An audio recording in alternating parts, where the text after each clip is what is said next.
ಜ್ಞಾನಪೂರ್ಣ ಜಗಜ್ಯೋತಿ ನಿರ್ಮಲವಾದ ಮನವೇ ಕರ್ಪೂರದಾರತಿ. ಜ್ಞಾನಪೂರ್ಣ ಜಗಜ್ಯೋತಿ ನಿರ್ಮಲವಾದ ಮನವೇ ಕರ್ಪೂರದಾರತಿ. ಅನುದಿನ ಗುರುವಿನೊಳನು ಗೂಡಿ ಭಕ್ತಿಯಲಿ, ಅನುದಿನ ಗುರುವಿನೊಳನು ಗೂಡಿ ಭಕ್ತಿಯಲಿ, ಜನನ ಮರಣ ರಹಿತ ಜಂಗಮಕ್ಕೆ ಬೆಳಗಿರಿ. ಜ್ಞಾನಪೂರ್ಣ ಜಗಜ್ಯೋತಿ ನಿರ್ಮಲವಾದ ಮನವೇ ಕರ್ಪೂರದಾರತಿ.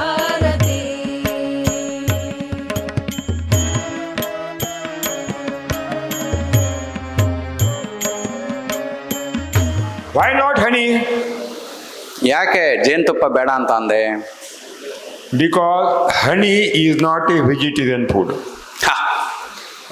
ಜೇನುತುಪ್ಪ ಬಂದು ಸಸ್ಯಾಹಾರಿ ಅಲ್ಲ. Honey bees are not the plant. Honey bees are insect. ಜೇನುನೊಣ ಒಂದು ಏನದು? ಅದೇ ಹುಳು ಅಷ್ಟೇ ಅದು. ಹಾಗಾಗಿ ಅದು ಒಂದು ಸಸ್ಯ ಅಲ್ಲ. Indian honey bee travel 800 meters every day up to 1 kilometer. Visit 3000 flowers in the day. Suck the nectar through the flowers. Manufacture the honey in the stomach, not for human being, to feed the human, their queen honeybee, worker honeybee, and themselves, not for human being. ಸ್ನೇಹಿತರೆ, ಈ ಜೇನುನೊಣವು ಭಾರತೀಯ ದೇಶದ ಜೇನುನೊಣಗಳು ಪ್ರತಿದಿನ 800 ಮೀಟ್ರಿಂದ 1 kilometre ದೂರಕ್ಕಷ್ಟೇ. ಅದರಿಂದ ಆಚೆ ಪರದಿ ಅದಕ್ಕಿಲ್ಲ. ಅದು ವಿಸ್ತೀರ್ಣ ಎಷ್ಟು? 1 ಕಿಲೋಮೀಟ್ರ್ ಈ ಕಡೆ, 1 ವ್ಯಾಸ ಅಂದರೆ 2 ಕಿಲೋಮೀಟ್ರ್ ಇರುತ್ತೆ. 1 ಕಿಲೋಮೀಟ್ರ್ ಈ ಕಡೆ, 1 ಕಿಲೋಮೀಟ್ರ್ ಈ ಕಡೆ. ಅಂದರೆ ಆ ಪರದಿಯಲ್ಲಿ ಮಾತ್ರ ಅದು ಸುತ್ತಾಡ್ಕೊಂಡು ಹೂವಿನ ಗಿಡಗಳಲ್ಲಿ ಸುಮಾರು 3000 ಹೂವಿಂದ ಪರಾಗವನ್ನು ಹೀರಿಕೊಂಡು ತನ್ನ ಜಠರದಲ್ಲಿ ಅಥವಾ ಹೊಟ್ಟೆಯಲ್ಲಿ ಏನು ಮಾಡುತ್ತೆ, ಇದು ಜೇನು ತುಪ್ಪವನ್ನು ತಯಾರಿಸ್ಕೊಳ್ಳುತ್ತೆ. ಅದು ಏನಕ್ಕೆ ತಯಾರಿಸ್ಕೊಳ್ಳುತ್ತೆ? ಮನುಷ್ಯರಾದ ನಮಗೋಸ್ಕರ ಅಲ್ಲ, ರಾಣಿ ಜೇನಿಗಾಗಿ, ಅಲ್ಲಿ ಕೆಲಸ ಮಾಡುವಂಥ ಜೇನುನೊಣಗಳಿಗಾಗಿ ಮತ್ತು ತನಗಾಗಿ ಈ ಜೇನುತುಪ್ಪವನ್ನು ತಯಾರಿಸಿಕೊಳ್ತವೆ. God has created honey is the food of only honeybee, not for human being. ಆಹಾರವಾಗಿ ತಯಾರಿಸಿಕೊಟ್ಟಿದೆ, ಮನುಷ್ಯನ ಉಪಯೋಗಕ್ಕೆ ಅಲ್ಲ. And when you destroy the comb of the honeybees to take the honey from the comb, it is a mahapapam. It is a mahapapam. ನೀವು ಯಾವಾಗ ಈ ಜೇನುತುಪ್ಪವನ್ನು ತೆಗೆಯಲು ಆ ಜೇನಿನ ಗೂಡನ್ನು ನೀವು ಚದರಿಸಿ ಜೇನುನೊಣನೆಲ್ಲ ಓಡಿಸ್ತೀರೋ, ನೀವು ಅತ್ಯಂತ ಘೋರವಾದ ಪಾಪವನ್ನು ಮಾಡ್ತಾ ಇದ್ದೀರಾ. When honeybee drink 10 kg of the honey, 1 kg wax is manufactured.